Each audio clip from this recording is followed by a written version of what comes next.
Ada nikmat batinah, yaitu kepuasan mendapatkan ma'rifatullah. Ulang lagi, kepuasan mendapatkan apa? Ma'rifatullah. Itu nikmat batin. Baik yang terkait Allah maupun terkait logika-logika tasawuf. Terkait Allah misalnya gini, misalnya kula mikirnya. Kula nu bolak-balik matur niki, berkali-kali di tempat ngaji ini. Mugi jenengan eling mboten gadah masalah ingatan ini eling-eling. Eling-eling tenan. Wong nak soleh, ya soleh, soleh. Cek soleh mulai cilik, cek soleh dadakan terus husnul khotimah. Pokoknya napa? Soleh. Niku nak mati, niku bumi ku nangis. Nangisnya bumi ku kekurangan utawi kalong wong sing sujud ning ndekne. Ya Allah Gusti, biasanya wonten tiyang niku sujud teng nggen kula, dia berperilaku baik teng nggen kula, sakniki tiyang niku pun jenengan ambil, nangis bumi.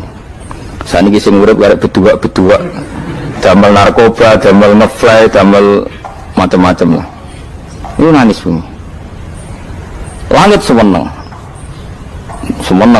Gusti matur nuwun Gusti, orang itu saya tunggu lama, sekarang sudah engkau angkat ke tempat kami, maksudnya diangkat teng langit. Sing bumi nangis, sing langit napa? Seneng. Nah kemudian kita berpikir begini, bumi kok iso nangis itu piye? Nah itu terserah sampean apa termasuk ulama zahir apa termasuk ulama batin. Kalau ulama zahir mengatakan bumi nangis itu mau kinayatun anil husni, pokoknya pantasnya bumi itu susah, wong kelangan putra terbaiknya. Tapi nak cara ulama-ulama hakikat yang mengenali sekali betapa kudrahnya Allah, betapa kudrahnya Allah itu tidak terbatas. Itu yang meyakini bumi nangis itu nangis tenan. Misalnya ngaten kula tak terangno malih ya. Kowe bayangno dadi Nabi Adam, ngrungokno nggih. Kowe bayangno dadi Nabi Adam. Nabi Adam tenan maksudnya. Terus Nabi Adam orang pertama dia tahu betul kalau dia dicipta dari bumi. Dan dia pula tahu betul, beliau tahu kalau dia bisa ngomong, bisa mikir, bisa macam-macam. Terus indukannya beliau itu bumi. Mesti pikiran Nabi Adam, jangan-jangan bumi ini juga bisa berpikir kayak saya. Ini kan materi saya, karena saya dari bumi ini bisa ngomong, bisa melihat macam-macam. Terus bedanya apa menurut sobat napa? Bumi mau kowe dadi Nabi napa? Adam. Orang yang dekat sekali, qoribu ahdin, dekat sekali dengan kesaksian kudroh Allah. Gini ku dekne roh nak materi ini ke bumi, dan dia orang pertama yang urung lali kemana. Tapi ketika sudah ribuan orang, mungkin jutaan orang lali, seakan-akan bumi itu tidak jenis dari kita. Bumi adalah hal yang berbeda dengan kita. Kita manusia berakal, bumi itu benda mati. Terus kowe katut wong goblok-goblok, bumi itu benda mati. Sajane ya rada kriminal wong Islam muni bumi itu benda mati. Enggak bisa berpikir, yang bisa berpikir hanya manusia. Itu kengawuran-kengawuran yang kita ciptakan sendiri, kita wariskan turun-temurun. Umpama kowe iku dadi ulama, ngomong ngono iku isin. Bumi kok nyekseni kowe sujud, banyu nyekseni mbok pangan, mbok ombe kanggo sujud. Semua itu bersaksi tentang kita. Ya, karena sama tanglet kula, cara melogika gimana? Begini, tak wari cara gampang-gampangan ya. Tawarai tauhid sing kasyaf. Tauhid ini yang dawuh Sayyidina Ali lau kusifal khoto'u mastatu yakinan. Umpama somben tutup-tutup iku dibuka, akulah imanku ora tambah mbek pangeran. Karena tren dunia dan akhirat sama. Ya maning dunia ya Allah ala kulli sehingga kok zaman akhirat ya Allah ala kulli sehing. Cara Sayyidina Ali, somben aku sematilah imanku ora tambah meskipun aku swarga neraka. Lah kena napa? Darah padha wae ning dunia pertunjukan kudratullah, ning akhirat ya pertunjukan kudratullah. Jadi pikirannya Sayyidina Ali seperti itu. Saya kan lahir misalnya tahun 1970. Berarti mulai Nabi Adam itu saya kan nggak ada. Ngerti-ngerti ada. Saya mengira waktu zaman tidak ada itu panjang apa cepat? Cepat, karena kita tidak melalui itu. Ujuk-ujuk. Wujud. Kadang kalau mati ya wedi kan. Mau mati jebule kiamat 1 juta tahun kasih apa nang kuburan. Maksudnya Khalillah itu. Makanya aku ora roh, tak tinggal turu sakmono kan yo ngilir. Nah ini terus nanti apa melaku nang dunia kok piye nak turu ya kok ngani ngoyo turu kok ribuan tahun lintas terus ya apa itu teman tak takoki misalnya sebenarnya kuburan itu apa Apa ngadepi muka nakir tukaran terus itu keselen tukaran kok nopo ratusan ribu mungkin. Nah terus kita dilatih. Kata Sayyidina Ali gampang latihan seperti kata Sayyidina Ali, apa gampang ya udah jadi wong alim. Pada akhirnya kita ini aku zaman urip ora roh karepe, ngerti-ngerti urip, mati ora roh karepe. Pas mati sebenarnya petangin dah ora roh karepe, pokoke wa matar sauna illa ya Allah. Makanya masyhur dia ketemu orang ateis. Dia orang ateis itu anti Tuhan, anti Tuhan pokoknya. Dia ditanya, lalu kamu hidup itu karena siapa? Ya nggak tahu hidup. Lalu kamu mati yang menentukan siapa? Ya nggak tahu, kalau tahu mati. Ya berarti Anda nggak bisa menentukan diri kamu sendiri. Akhirnya dia taslim, ya ada yang menentukan. Lah ya ada yang menentukan itu dalam Islam disebut apa? Allah, disebut kalimatu haqqin alaiha nahya wa alaiha namut. Jadi kalau maknanya itu kalimat yang benar-benar nyata, yang karena kalimat itu pula kita mendapat kehidupan, yang karena kalimat itu pula kita mati, yang karena kalimat itu pula kita akan bangkit lagi. Itu yang makna hakikat. Tapi kalau makna syariat nggak begitu. Kalau makna syariat begini, dan ini benar juga. Mengenai kena ada di ulama, ciri utama ulama itu jami'ul bayan. Dia kalau menjelaskan itu indah sekali dan orang pasti taslim. Sama saya tak warai tenan. Sama kan biasa wiridan la ilaha illallah kan biasa, mulai mimpin tahlil sampai kepeksa mergo do tahlil melok, sampai sing darani bid'ah akhirnya ya melok tanggane napa? Tahlil. Semuanya wale. Kata Ibnu Qayyim Al-Jauziyah dalam kitab Zadul Ma'ad. Kitab Zadul Ma'ad itu kitab kesayangannya Sayyid Abdul Al-Haddad. Sayyid Abdul Al-Haddad itu pengarang kitab Zadul Ma'ad. Padahal kitab ini dikarang oleh muridnya Ibnu Taimiyah. Abdul Al-Haddad itu gak seneng Ibnu Taimiyah tapi seneng muridnya. Jadi di sini ulama ya demokratis. Gak seneng gurunya tapi seneng. Saja nih Ibnu Taimiyah itu orang baik. Ya ulama top ya baik, ya waras top. Tapi ngerti-ngerti Wahabi itu identik dengan Ibnu Taimiyah. Akhirnya ulama ahli sunnah penyebut itu terus isin. Mulane kiai-kiai ra ono sing dalil kok Ibnu Taimiyah mergo dicap Wahabi. Padahal Ibnu Taimiyah wong alim. Di kitab-kitab kita termasuk Syekh Muhammad piyambak nanya Ibnu Taimiyah qala Syekhul Islam qala.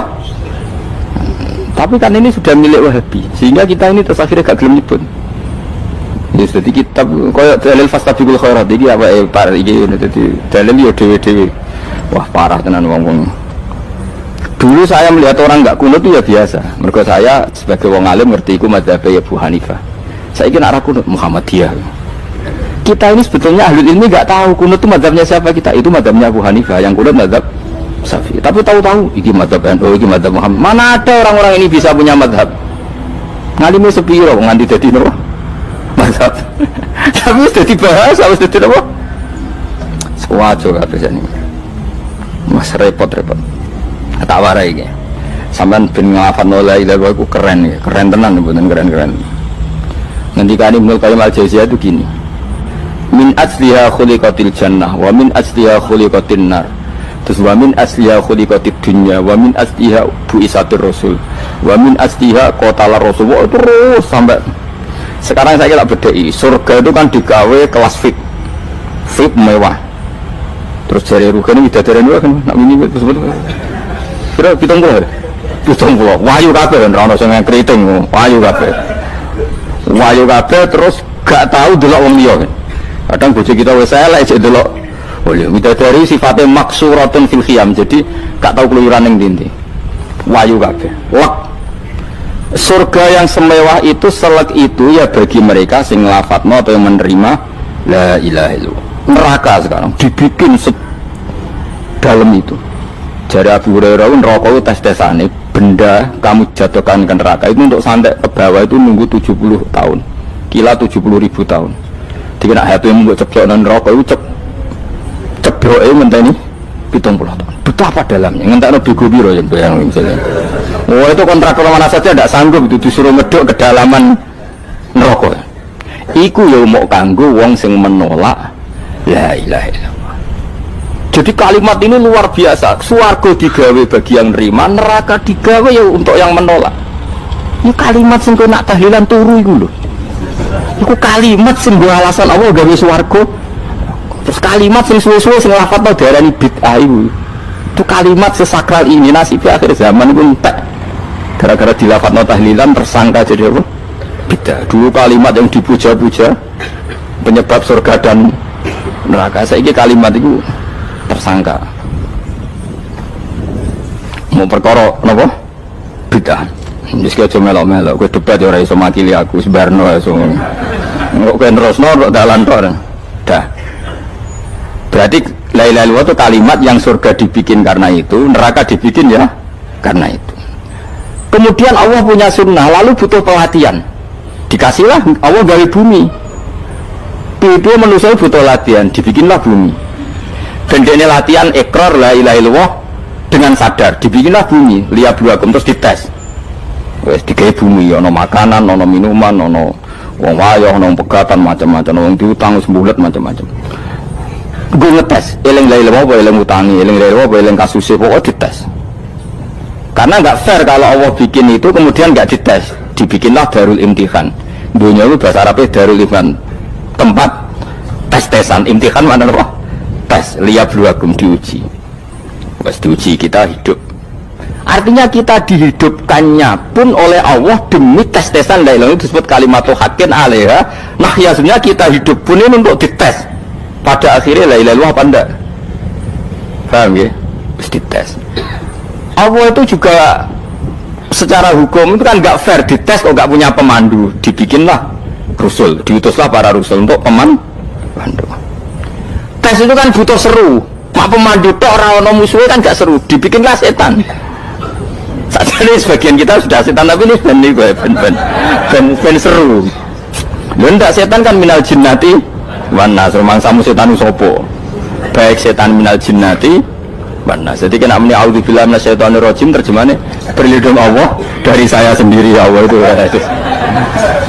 Lu itu kalau lama dulu biasa a'udzubillahi min syururi anfusina wa min sayyiati a'malina. Sebenarnya kita berlindung hanya dari setan yang jauh, iblis pun enggak. Ya setan diri kamu sendiri, min syururi anfusina, dari kejelekan diri kita. Ngomongnya do ujub, soalnya setan tuh makhluk gaib sing piye. Lah kowe ku sapa? Nanti kowe maksiat terus mergo akrab klop, roh mbek setan klop, mulai terus maksiat. Dah.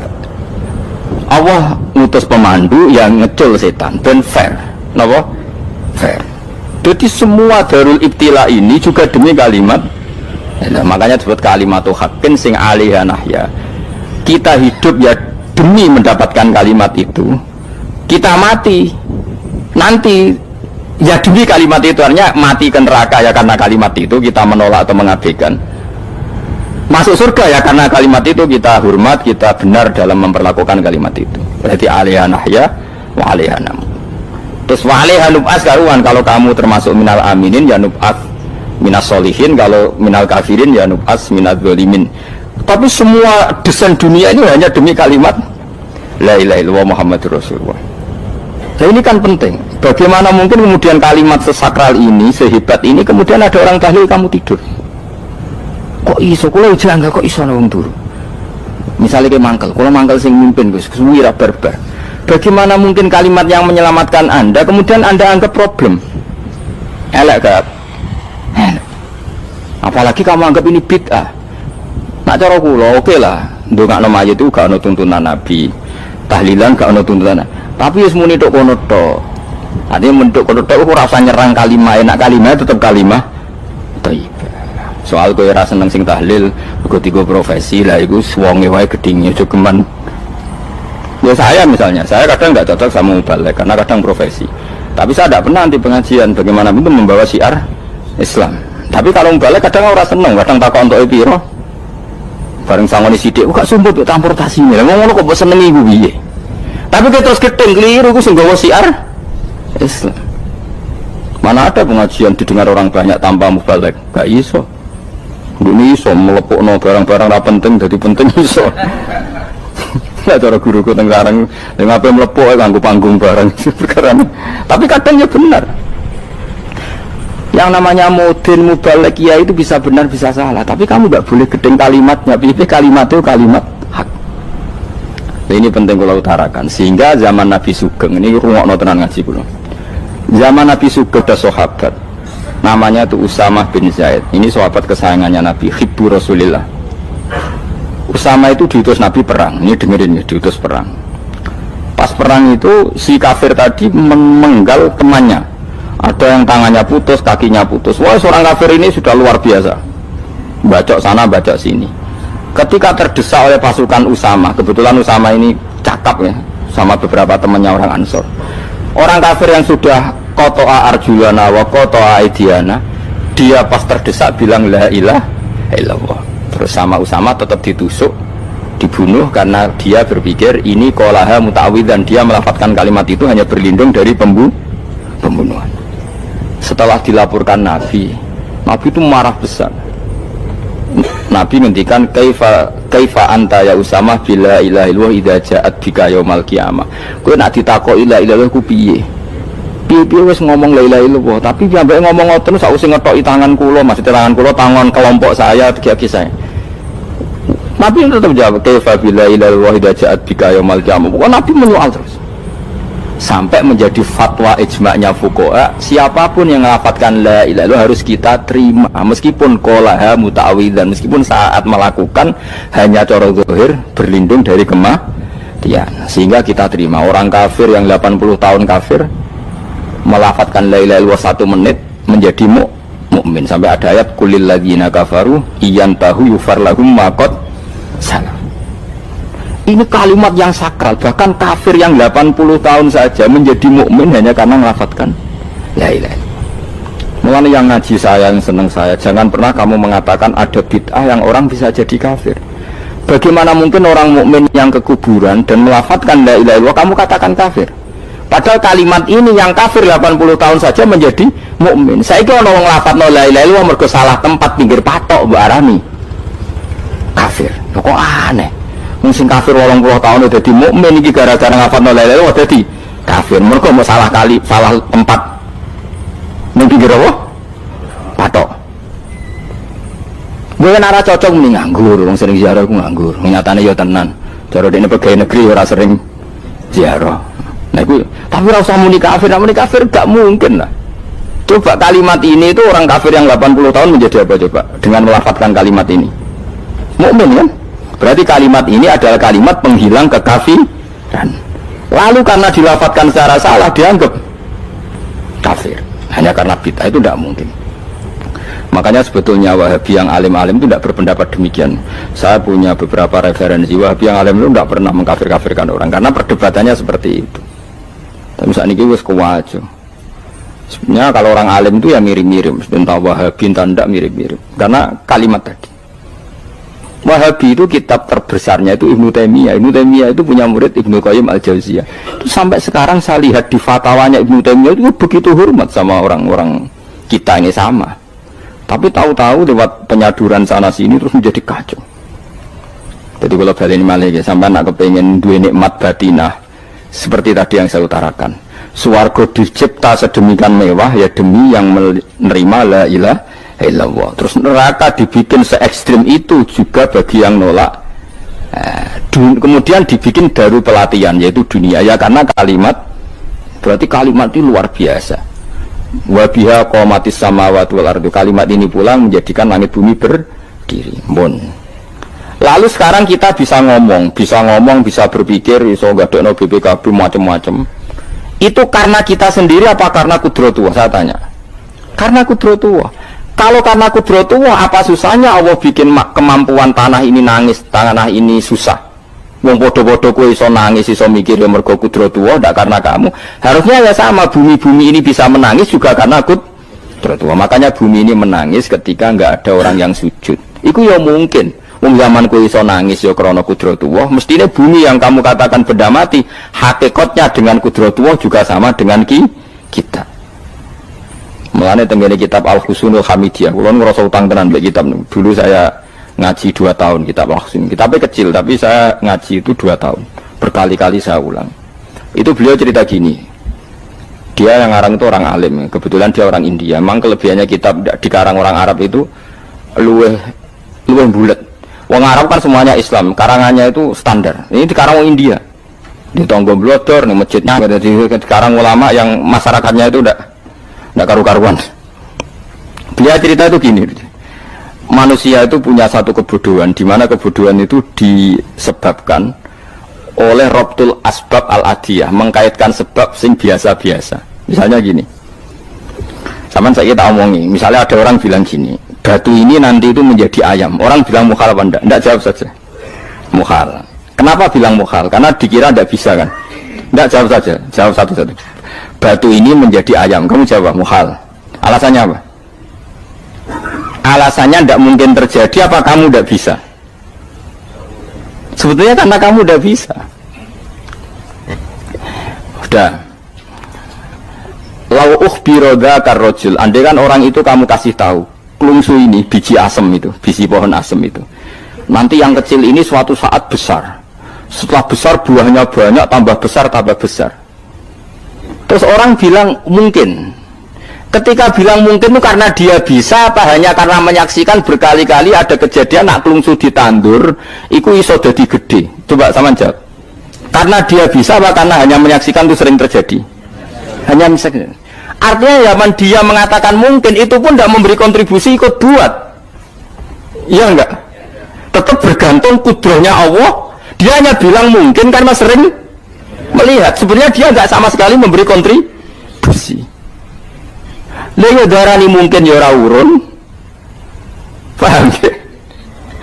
Lalu kenapa dia kecangkeman terus muni wong wis mati dadi lemah gak mungkin dadi manusa meneh. Lho zaman dadi manusa sing wis ngene iki kok mani dene lara melo gawe. Terus muni mungkin mergo sering terjadi, sering roh, sering bersaksi. Berarti sebetulnya manusia itu pakai ukuran dia mampu tidak mampu apa pakai ukuran bersaksi melihat. Bersaksi. Nah, ini kan kita sebagai manusia itu problem. Makanya disebut wakanal insanu zaluman jauh lah wis goblok aja. Menurut manusia itu nak wis goblok aja. Makanya saya kemarin diminta ngisi di pondok kajen. Kalau sampean berdebat sama orang ateis atau orang komunis itu gampang saja. Dilatih begini seperti teorinya Quran. Ya, nanti saya teruskan ini tak ulang lagi ya. Saya ulang lagi ya. Andai kan nggak pernah terjadi telur itu jadi ayam, nggak pernah terjadi sama sekali. Telur itu jadi ayam. Terus kamu mengasih tahu orang tadi, telur ini loh nanti jadi hewan yang hidup terus terbang. Mesti dia bilang mukhal, benda mati kok nanti jadi benda hidup yang terbang ngalor ngidul. Berhubung sering terjadi dan dia pun tidak ikut bikin, bilang mungkin. Paham? Saya ulang lagi ya. Berarti dia bilang mungkin karena sering apa? Terjadi dan dia lihat. Andai kan pertama kali nggak ada telur sama sekali yang jadi ayam, terus pengalaman pertama di dunia belum pernah terjadi. Kamu kasih tahu telur ini nanti jadi ayam terus terbang. Orang ini bilang mukhal enggak? Mukhal. Berhubung sering terjadi bilang enggak? Mukhal. Nah berarti kita nanti bangkit dari kubur gampang saja bagi Allah. Cuma belum pernah terjadi kamu mengatakan mukhal. Nah makanya otak kita harus dibenahi. Makanya jogeman percaya yang pernah kita lihat, yang sering kita lihat. Percayalah dengan akal, tapi akal waras tuh. Karena waras itu serempet tatanannya wangil. Makanya Islam itu melatih.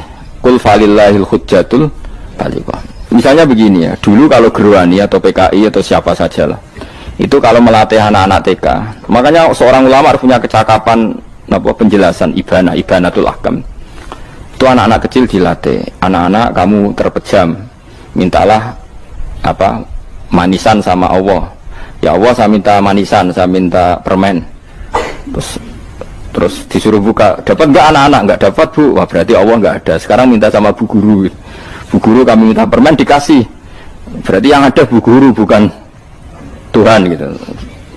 Akhirnya jadi gerakan ateisme. Nah sebetulnya untuk melawan gerakan itu kita harus melatih begini misalnya gini.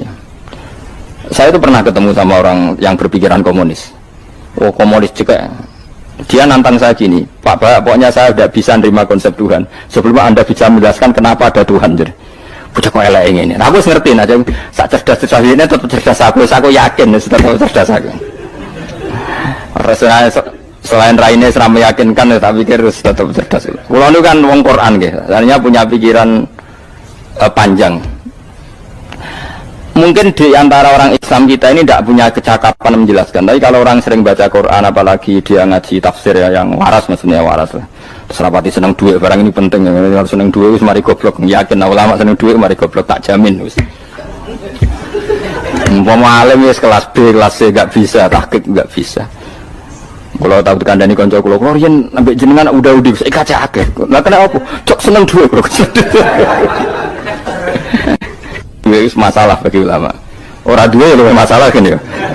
Maksudnya rasa seneng tapi aja terus gak duwe. Sekarang saya tanya, Quran itu melatih kita gini. Quran itu sederhana kalau ngelatih tauhid. Tapi orang pasti ingat.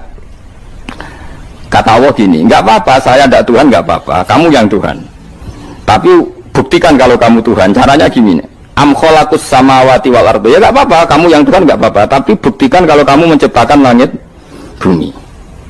Mereka pasti ikrar, ya tidak mungkin saya menciptakan bumi, saya lahir sudah ada bumi. Yesus lahir sudah ada bumi, enggak mungkin Tuhan. Terus Tuhan membuat pertanyaan kedua, am khuliqu min ghairi syai'in. Ya sudah, kalau saya tidak Tuhan, lalu enggak ada Tuhan, berarti alam raya ini tercipta oleh sesuatu yang enggak ada. Aneh enggak? Misalnya sebelum alam raya ini enggak ada Tuhan. Berarti sebelum alam raya ini kan adanya nihilisme, sesuatu yang enggak ada. Kemudian sesuatu yang enggak ada menjadi penyebab sesuatu yang ada. Aneh enggak? Menurut saya aneh. Sesuatu yang nggak ada itu mestinya kan nggak bisa ngelabeti, nggak bisa berfungsi, nggak bisa ada gunanya. Oh jenenge ra ono kuwi ora marai apa-apa.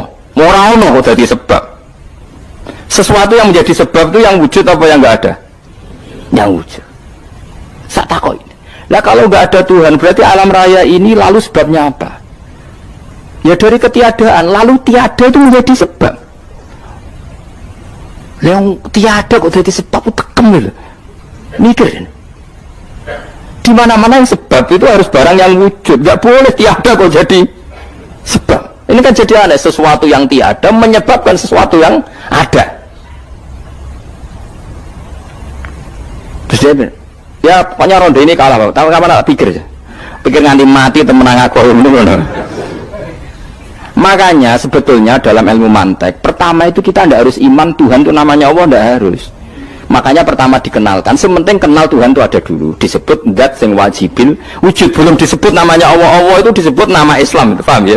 Saya ulang lagi, Allah disebut itu nama Islam. Tapi kalau penemuan akal hanya sampai kita ini butuh zat sing wajibil wujud, sing menjadi penyebab semua alam raya ini. Di bahasa Arab disebut musabbibul asbab. Belum menyebut Allah musabbibul asbab. Islam pun pertama Iqra turun ya gak nyebut Allah. Iqra bismi rabbikal ladzi khalaq, khalaqal insana min 'alaq. Iqra wa rabbuka. Tuhan itu siapa? Yang mencipta. Nah, yang mencipta ini oleh syariat Islam disebut apa? Tapi dalam logika yang penting gue kenal si ono musabbibil asbab. Pastikan bahwa alam raya ini yang wujud pasti disebabkan sesuatu yang ada. Nggak boleh barang wujud kok diciptakan oleh sesuatu yang tidak ada. Yang gendeng ora barbar barang ra ono mbok sifati al khaliq. Sing gawe langit bumi apa? Pencipta. Penciptane apa? Sesuatu yang tidak ada. Kowe ikhlas dutek ngono kowe ikhlas ta ora? Gak kowe ikhlas ta ora dutek ngono kowe ikhlas ta. Kowe gelem dadi bodoh niku. Gelem kan? Mboten. Nah, nikmatmu jenenge nikmat batin. Mulane sing suwenang mbek kalimat la ilaha illallah. Wis ana sing bid'ahno Allah iku wong nganggur wis beno sak uni-unine. Tapi kadang memang kita berlebihan. Tahlilan rabar-bar matang puluh dinane rabar-bar muga alasane wis disangoni akeh tahlil sedih lho sakake penggemar sing keselen sing rantuk sangu ya butuh cepet. Lane cara kula niki penting kula utar nggih. Kowe nek ora cocok tahlilan 40 dina wis ngomong ae kira cocok model harinya. Tapi ki aja menolak kalimat la ilaha illallah iku disifati Kanjeng Nabi kalimat thayyibah. Wong Nabi wis nyifati thayyibah, kalimat yang suci kok nyifati bid. Soal kira cocok wong sebut. Misalnya kamu bilang saja wong mati wis sangu amale lha apa didongakno barang. Nek kowe pengen ndonga ora usah ndonga. Wis ora usah biasa wae. Kula lah mbok dongakno ora seneng. Gak meyakinkan. Kalau diri swarga butuh dongamu ora ono swarga fadhole pangeran apa mbok dongano barang. Nah tapi kowe donga aku ya seneng. Senenge ya semau lah timbang nyanyi-nyanyi rame-rame sadok donga. Mbok mandi ora pokoke donga. Saya ulang lagi ya. Makanya Quran itu melatih logika sampai seperti itu. Am khalaqus samawati wal ard bal la yuqinu sampai terus diulang-ulang. Am khuliqu min ghairi syai'in. Kalau mereka merasa Tuhan nggak apa-apa, tapi buktikan mereka ini wujud sendiri tanpa sebab. Atau begini, kalau mereka tidak tahu sebab pencipta langit bumi, mereka sendiri suruh yakin kalau mereka adalah penciptanya. Amhumul khaliqun, nggak apa-apa. Ya tapi masih Abu Jahal gendeng lah, masih Abu Lahab ngawur lah, nak takoi ya wes pangeran kowe sing gawe langit bumi. Penggemarnya saja pasti tertawa. Masa Abu Lahab darahnya pencipta langit bumi, wong lahir ning bumi. Tapi Quran oleh nggak jawab am khalaqus samawati wal ardo, apakah mereka menciptakan langit bumi? Bala yakin, mereka pun tidak pernah yakin. Jadi itu pangeran. Makanya di mana-mana orang alim itu suka debat. Karena pangeran sendiri kalau menjelaskan kebenaran seringnya juga nantang debat. Kata Allah, "Qul ara'aytum ma tad'una min dunillah aruni madza khalaqu minal ardi am lahum syirkun fis samawat." Enggak apa-apa mereka Tuhan kata Allah, tapi buktikan zaman langit diciptakan mereka memberi kontribusi apa? Apa urun bego, apa urun cagak, apa piye lah pas aku gawe langit iku dekne urun apa dari am lahum syirkun fis samawat. Misale urun apa lah? Urun tol, urun apa lah. Itu pangeran. Mereka kan pasti menjawab enggak. Terus itu nih di kita timing qobliyada. Kalau kamu nggak percaya Quran sebagai kitab, nggak apa-apa. Tapi buktikan kamu punya kitab tandingan. Enggak, mereka nggak punya juga. Atau gini, nggak usah Quran, nggak usah sakralan. Au atharotin min ilmin, atau kajian ilmiah yang membuktikan bahwa Yesus itu Tuhan, atau yang membuktikan bahwa berhala itu Tuhan. In kuntum shodiqin, nggak apa-apa kalau kamu benar, buktikan. Nah itu makanya semua Nabi itu punya kecerdasan. Karena tadi Nabi kadang nantang itu nih di kita timing qobliyada au atharotin min ilmin in kuntum shodiqin. Tapi sekarang orang alim soleh itu jarang. Yang ngono ngerung soleh rapati ngalim, nggak sing alim biasanya rapati soleh. Aku kan tuh masuk rontok-rontok, ya rontok soleh ya rontok, tapi lumayan masih menjaga hujjatullah tadi. Sebab itu ulama dulu mengajarkan Allah itu siapa? Disifati zat sing wajibil wujud. Karena alam ini kadung ada. Kalau alam ini kadung ada, pasti penyebabnya sesuatu yang wujud. Tapi kalau wujudnya mungkin, bahaya.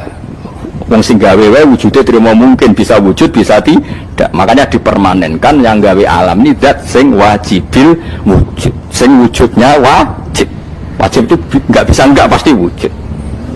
Nah terus kita kenal itu namanya khaliq, itu musabbibil asbab, itu khaliqul asya. Lalu oleh Islam zat yang demikian itu disebut Allah. Terus jadi la ilaha illallah. Nah orang yang bertauhid gini tentu punya kenikmatan batin yang luar biasa. Sehingga saya bayangkan nanti mati yang ngono biasa wae kan. Gusti zaman kula teng donya ora melok ngatur oksigen, ngatur nyawa, apa mati ndak ra ngoten. Mulai dari Siti Ali, jenengan nak mati tambah pinter apa biasa biasa wae. Ning bumi yang delok kudrahe Allah, kok ning akhirat ndak ra padha wae delok kudrahe Allah. Mulane beliau masyhur guyonan beliau lau kusifal ghata mastatu yakinan. Sebenarnya aku nek mukasafah ning akhirat imanku ya ora tambah ya biasa wae, standar-standar wae. Maksudnya kue ning dunya ujung-ujungnya paling pokok ya menyaksikan kudratullah. Sebenarnya akhirat ujung-ujungnya paling pokok ya delok kudratullah. Ning dunya saiki Allah ya matlubi sing kita cari. Sebenarnya akhirat ya Allah matlubi. Paham ya? Artinya hukum dunia dan akhirat itu sama. Kita di dunia golek ridhanya Allah, ning akhirat ya golek napa? Ridhanya Allah. Nah soal kecil itu, tapi ning akhirat masalah pun rokok masalah, diutang ditagih yo masalah, kere suwi bro masalah. Ya biasa jenenge makhluk anane masalah. Ora oleh di masalah pangeran. Pangeran duwe masalah. Biasa wae. Lah makanya kula suwun nggih geman gedeng